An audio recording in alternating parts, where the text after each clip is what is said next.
یہ تو آپ جان گئے ہوں گے کہ چند دن پہلے گلگت بلتستان کے چیف سیکرٹری نے سرکاری گاڑیوں کے غلط اور غیر ضروری استعمال کو روکنے کے لیے گلگت بلتستان کے تمام اضلاع میں سرکاری گاڑیوں پر آفیشیل لوگو پرنٹ کرنے کا حکم دیا۔ جب ایک اچھے کام کی بنیاد رکھ دی گئی ہے تو یہ کام پورے ملک میں ہونا چاہیے۔ پورے ملک کی تمام 2 لاکھ سرکاری گاڑیوں پر آفیشیل لوگو لگنے چاہیے تاکہ سرکاری افسران، پولیس اہلکار، وزراء، پارلیمنٹیرینز، ان کی بیوی، بچے، گھر والے، دوست، رشتہ دار اور حتیٰ کہ ڈرائیورز بھی جو ان سرکاری گاڑیوں کے ششکے مارتے ہیں، سب سے پہلے تو وہ کم ہو۔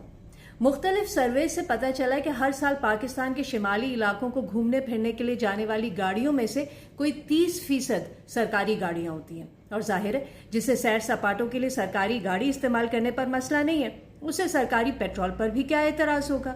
یہ سرکاری اہلکار اور ان کے گھر والے ایسے لوگوں کے ٹیکسوں کے پیسوں پر عیاشی کرتے ہیں جن کی اکثریت